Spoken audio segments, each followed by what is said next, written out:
तो प्यारे बच्चे कैसे हैं? आशा करते हैं कि आप लोग स्वस्थ होंगे, मन से पढ़ाई करते होंगे।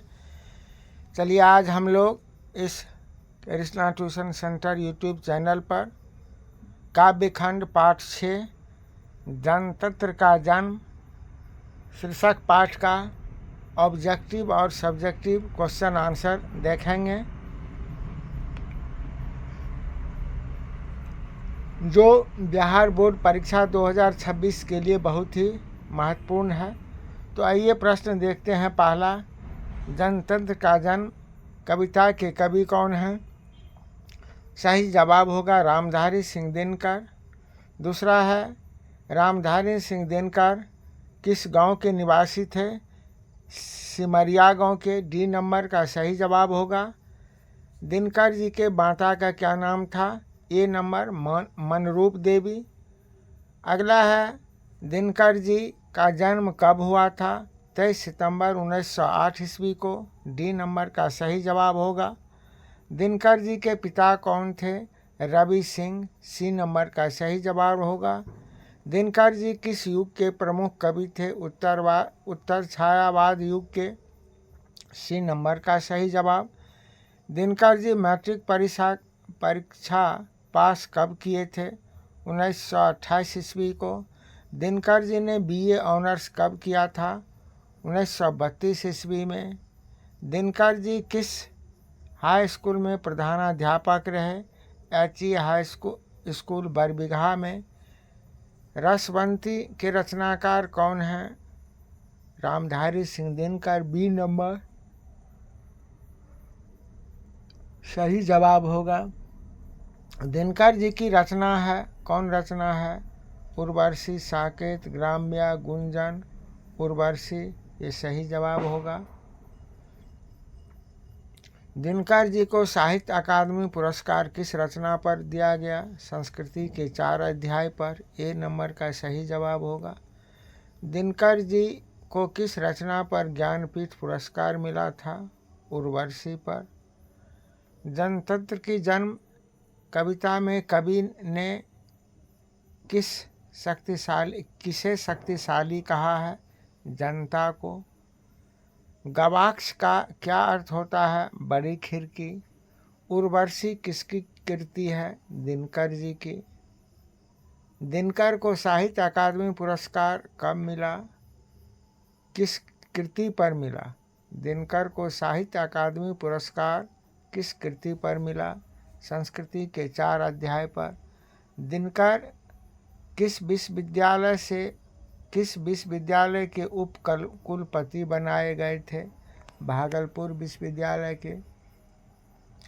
दिनकर ने जनतंत्र का जन्म शीर्षक कविता में दूधमुही शब्द का प्रयोग किसके लिए किया है? जनता के लिए। जनतंत्र का जन्म शीर्षक कविता में कवि ने किसे देवता कहा है? किसान मजदूर को। जनतंत्र का जन्म के कवि कौन है? रामधारी सिंह दिनकर। दिनकर जी की प्रारंभिक शिक्षा कहाँ हुई थी? गांव और आसपास से। दिनकर जी की किस रचना में कर्ण को नायक बनाया गया है? रश्मि रथी। मिट्टी की ओर इनकी कृति है, क्या है? गद्य है, पद्य है, काव्य है? तो मिट्टी की ओर ये गद्य है। दिनकर जी की प्रमुख काव्य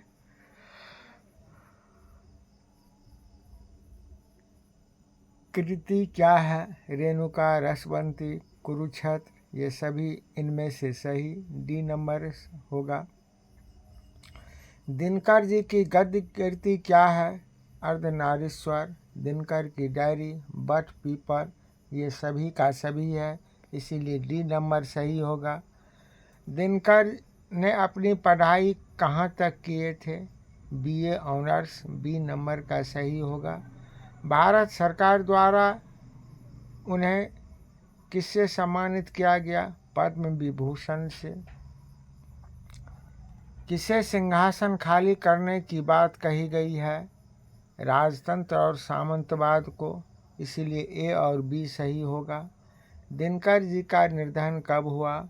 24 अप्रैल 1974 ईस्वी को। तो इस तरह से आज हम इस जनतंत्र के जन्म का VVI ऑब्जेक्टिव देखें। अब लघुत्तरीय प्रश्न देखेंगे, जिसमें पहला क्वेश्चन है,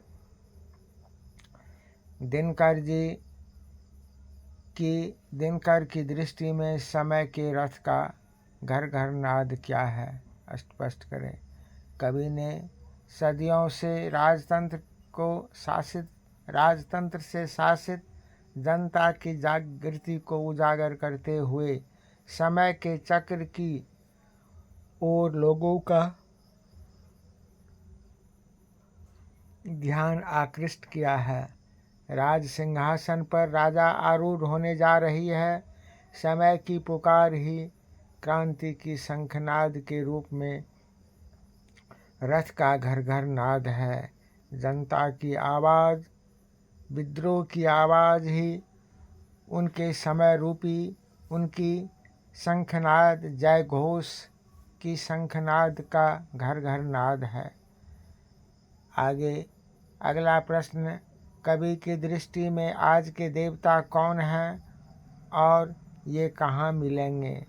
कवि की दृष्टि में भारतीय प्रजा जो खून पसीना बहाकर देश हित का कार्य करती है, जिसके बल पर देश में सुख संपदा स्थापित होता है, किसान मजदूर जो स्वयं आहूत होकर देश को सुखी बनाते हैं, वही किसान मजदूर भारत के देवता हैं। उन्हीं को देवता कवि कहे हैं। अगला प्रश्न है, कवि के अनुसार किन लोगों की दृष्टि में जनता फूल या दूधमुंही बच्चे की तरह है और क्यों? कवि क्या कहकर उनका प्रतिवाद करता है? कवि अंग्रेज सरकार की अंग्रेज सरकार भी भारत की जनता को अबोध समझकर कुछ प्रलोभन देकर राज सुख में लिप्त है। वह समझती है कि जनता फूल या दूधमुंही बच्चे की तरह है।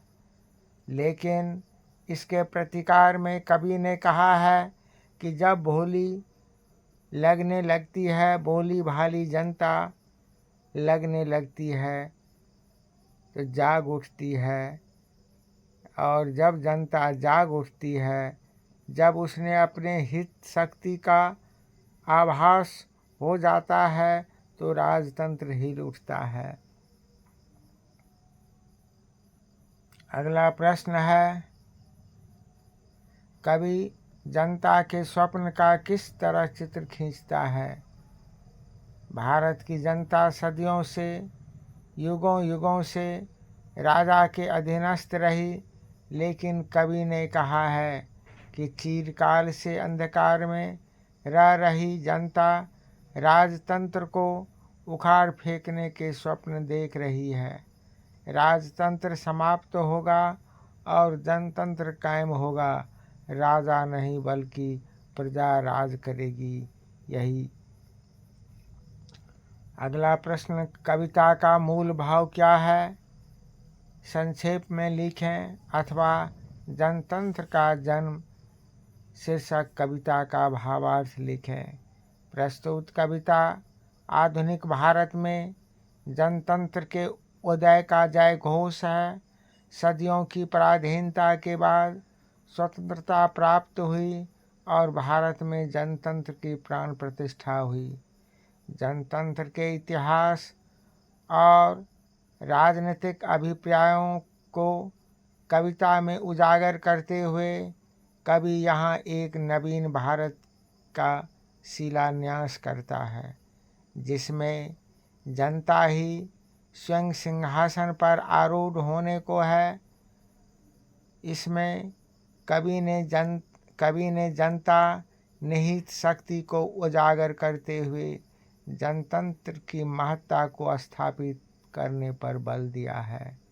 राजतंत्र की जड़ को उखाड़ फेंकने की ताकत जनता में है और राज सिंहासन का वास्तविक अधिकारी प्रजा ही है। ऐसा चित्रण प्रस्तुत कविता में किया गया है। अगला प्रश्न है, कविता के आरंभ में कवि भारतीय जनता का वर्णन किस रूप में करता है? कविता के आरंभ में कवि ने भारतीय जनता की सरल एवं विनीत छवि का वर्णन किया है।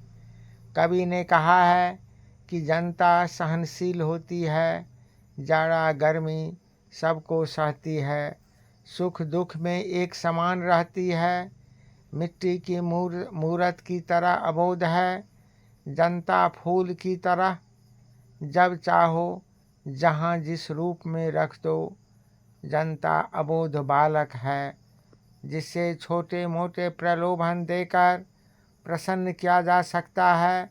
अर्थात भारत की भोली भाली जनता असहनीय पीड़ा को चुपचाप सहकर भी मूक बनी रहने वाली है। राजा द्वारा शोषित होने पर भी प्रतिकार नहीं करती है। अगला प्रश्न है, देवता मिलेंगे खेत खलिहानों में पंक्ति के माध्यम से कवि किस देवता की बात करते हैं और क्यों? प्रस्तुत पंक्ति के माध्यम से कवि जनता रूपी देवता की बात करते हैं, क्योंकि कवि की दृष्टि में कर्म करता हुआ परिश्रमी व्यक्ति ही देवता स्वरूप है। मंदिरों मठों में तो केवल मूर्तियां रहती है, वास्तविक देवता वे ही हैं जो अपने कर्म और परिश्रम से समाज को सुख समृद्धि उपलब्ध कराते हैं। अगला प्रश्न है, इन पंक्ति के भाव को स्पष्ट करें। हुंकारों से महलों की नींव उखड़ जाती है, सांसों के बल से ताज हवा में उड़ता है, जनता की रोके राह समय में ताव कहाँ, वह जिधर चाहती है कार उधर ही मुड़ता है। प्रस्तुत पद्यांश में कवि रामधारी सिंह दिनकर ने जनता में निहित व्याप्त शक्ति को उजागर किया है। इसमें कहा गया है कि जनता जब जाग जाती है, अपना शक्ति बल का आभास करके चल पड़ती है, तब समय भी उसकी राह को नहीं रोक सकती है, बल्कि जनता ही जिधर चाहेगी काल चक्र को मोड़ सकती है। युगों युग के अंधकारमय वातावरण में जीवन व्यतीत कर रही जनता अब जागृत हो चुकी है।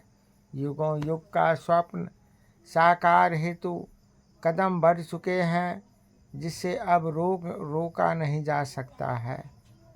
इन पंक्ति के माध्यम से इन पंक्ति का यही भाव है। इसी के साथ प्यारे बच्चे, आज का क्लास यहीं समाप्त होता है। तब तक के लिए आप सबों को अनिल सर का बहुत बहुत बधाई, आशीर्वाद। जय हिंद।